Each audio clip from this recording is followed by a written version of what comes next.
Today we're going to be reviewing Interview with the Vampire, Season 2, Episode 3, No Pain. And before we get started, just like a little behind the scenes in-person update. I'm kind of struggling with some back pain right now, so I watched this while I was hurt, and I'm filming it a little bit later than normal because I finally had a chance to get to the doctor, get some medication, and start to get that under control. So this is probably going to be a lot briefer than they usually are, and I'm hoping I'm still going to be able to get it out on Friday, but you might be watching this on Saturday as a result of all of that.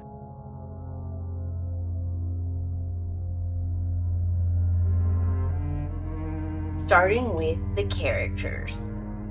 We finally get a new character, Raglan James, in the present day, and I think seeing him interact with Daniel is giving us some hints about what Daniel's character is going to do and what his point is in the future. I'm pretty sure Raglan James is actually the guy in Tale of the Body Thief that Lestat swaps bodies with, and if I'm not mistaken, that made him part of like a shadowy group that did supernatural things. I think it's cross-referenced in the Mayfield Witches, although I haven't read that series. And if that's the case, that means that Raglan James is part of the Telemasca, which is canon to Tale of the Body Thief, except he had been kicked out and stolen some material, and in this case it looks like he might still be an active member. So this could be really interesting when we get to the part about the Tale of the Body Thief, or maybe we're going to skip that and now Raglan James is going to do something else. I don't really 100% know. But that scene at the restaurant was at least something new, and that gave Daniel like this edge. It seemed like after episode 2 he was really gonna need. Which rolls me into Daniel. He doesn't do a lot this episode. I feel like there's a lot of setup for some potentially really interesting and juicy things going forward. But as of this episode, he's sort of quiet and just has a huge amount of material he's gonna have to sift through and process if he wants to do anything further with the vampires. And I guess he knows now that his life is for sure in danger while he's doing this mission. I'm more curious to see what he does with the information he's been provided. Moving into Armand, we finally get the Armand Lestat backstory. Both similar and different to the book. They do the part where Armand's the coven leader, they're Satanist, and Lestat sort of like wrecks that for him in a slightly different way in the book. In the book, Magnus was not part of the coven, and in fact he was very powerful and been resisting the coven. And likewise, Lestat was a super powerful vampire, either because of Magnus's blood or because Lestat is just super special in general and everything works out for him all the time. So he wasn't afraid of Armand, and Armand in fact was so afraid of him that he kidnapped Nikki to lure Lestat in and have a chance at beating him. Also, the Nikki character themselves is actually like a childhood friend and then Lestat's lover when he's human. Lestat like kind of pieces out on him when he becomes a vampire. He ghosts basically everyone in his mortal life. So that depiction of him and Nikki being together and him like revealing himself as a vampire to mortals is just not a thing that he did in the books. Lestat was in Paris, and as a human he was acting, but the second he became a vampire he stopped because he realized like he had this uncanniness about him that scared people, and it was very tragic for him because he loved acting. It was like his grand passion, and this is something that vampirism had taken away from him. All of that said, the picture we're getting of Lestat, both from Louis and Armand's perspective, is consistent, even if it seems like the worst version of him you could imagine. At this point, I have a lot of questions for Lestat himself because I can't tell if Armand is being like true to his book counterpart and being like manipulative and maybe having manipulated Louis into this darker version of Lestat as well that will get corrected, or if we're just gonna see that Lestat is a huge villain in this. But Armand does a great job sort of painting himself as like this victim who fell in love and was a little bit duped. Maybe because I don't 100% trust Armand's story, or maybe because I'm just more interested in other characters than him. It raised a lot of questions for me about where's Nikki now, what's he doing, because Lestat said that he had tragically died and that's why he had left Paris, but obviously in the recollection we get from Armand, Nikki is alive, and then he leaves the next day, and unless Armand, like right after the two of them did it, killed Nikki for reasons, it doesn't seem like that's what happened to him. I'm really thrown by it because we got a reference to the original Lestat and Nikki story with the music box in season 1, but for that to be the case, that's more book book accurate with like Nikki being a boyhood love that he knew as a child and that they were together as mortals. And what we see depicted in Armand's memory is specifically Lestat getting together with him after he's a vampire. I don't really know how those two come together to do anything at this point in time, and I guess we're gonna have to see. It was also interesting to see Armand struggle between his devotion to the Vampire Coven and Louis in this episode. This is something that they don't have to deal with in the books because Armand doesn't give a crap about the other vampires. But it does create this unique tension here that I think will be fun to see play out. It's very interesting to see how community focused Armand seems to be, because the original books, he's a very weird little loner, and like Maximum only wants one other vampire or person around him at a time, and seems to want that one person to make him the sole focus. I don't mind the change, I just don't know where we're going with it is all. Moving into the Vampire Coven, it seems like Santiago is so far the most true to life character. He loves being on stage, he loves hamming it up, he seems really suspicious and interested in gossip and secrets. He is clocking everything Claudia says and keeping it away, and I just know he's tracking it to see if Louis and Claudia say the same thing. Also in this episode, he pushes Armand to kill Louis and implies the whole coven sort of demands it, but it's pretty clear it's Santiago specifically leading this charge. Maybe because Louis doesn't appreciate his performances, maybe just because he's outside the coven and kind of weird,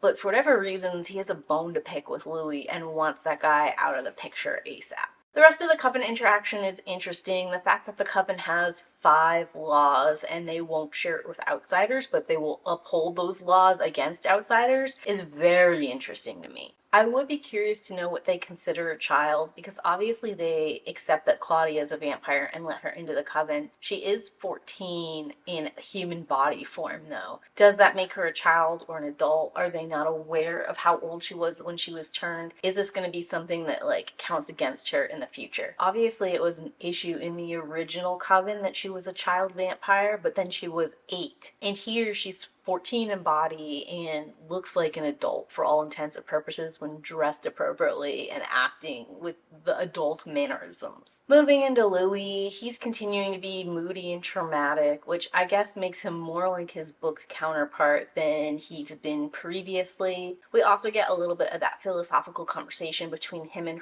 Armand. These hallucination elements are part of the original book, although the way they manifest and the kind of damage they do is different. The talk he has with Armand about him leaving to London and then Armand choosing not to kill him but choosing to like remain with him is all stuff I guess that'll be set up for the next episode.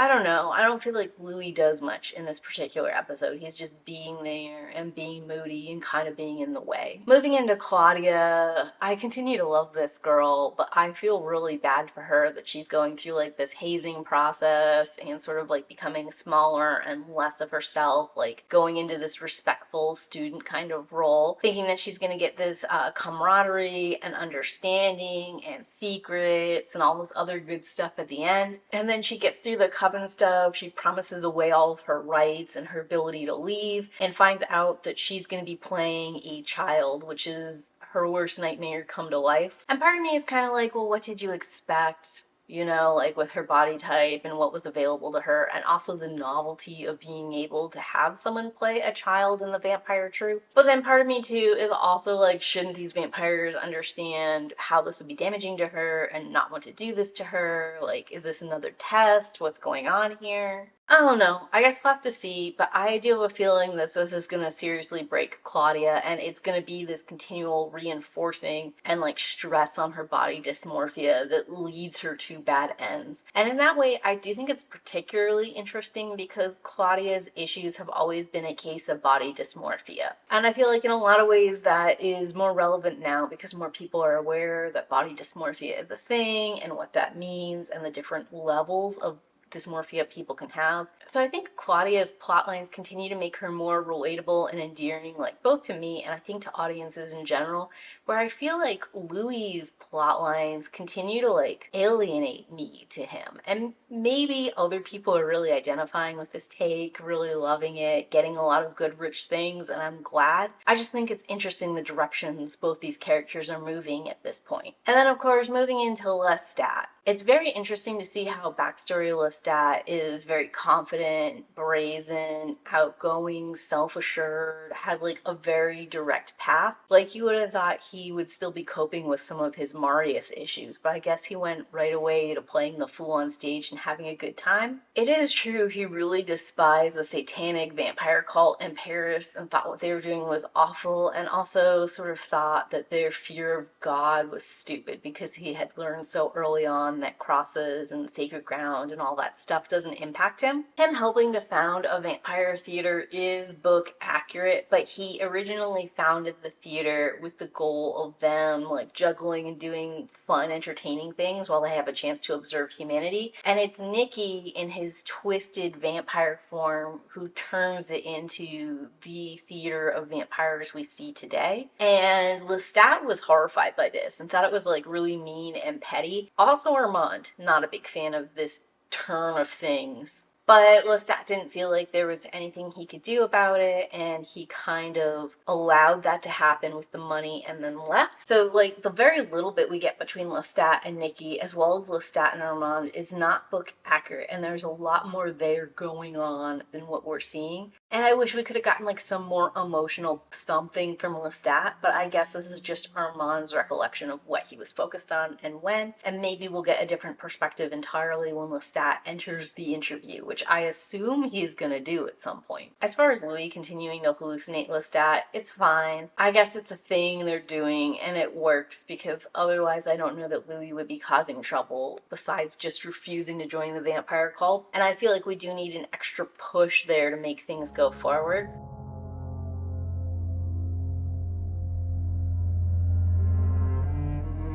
Talking about those specific themes, I really think this one is only covering that this is not my life, that's because you took my life kind of question and answer. And I think it pertains mostly to Armand, where he's caught between his coven and his romantic inclinations with Louis. We're setting up for Claudia to have that big pitfall in the next episode, I think, because she was fine with what was going on all the way up until she got initiated in and realized that she was going to play the eternal child. And I think that's really going to mess with her. I'm getting really strong vibes, like Manhunt vibes. There's a scene in Manhunt where the two transgendered women are in a bunker, and one of them is very femme and getting like lots of praise and stuff, and the other one is unfortunately pretty masculine. And because of that, she is forced to go into this acting role, acting as like a daddy to the other women who miss men. And that really messes her up, like significantly, because it plays on these insecurities she has about her identity and her presentation, this constant fear she has that like her testosterone count will go too high and she'll turn into a zombie, like all this other stuff. And I feel like we're gonna get some of that really good, meaty, emotional elements from Claudia and her online performance versus who she is as a person. And I think that that's going to be an excellent arc, and it's going to tie into these kind of thematic elements. Overall, I feel like this episode was a lot of building and setup, and I'm hoping we get like a little bit of climactic element, like a direct confrontation between Armand and the Coven, or Claudia breaking because of this performance aspect, and maybe this is how she turns Madeleine or gets Louis to turn Madeleine. We need something like that because right now we're building, and it's been 2 episodes of building, and I need some stuff to start happening for me to really get a feel of pacing and where we're going with stuff. But talk to me, are you still watching Interview with the Vampire? And if so, what did you think of episode 3, No Pain? Tell me in those comments down below. And as always, keep reading. Bye!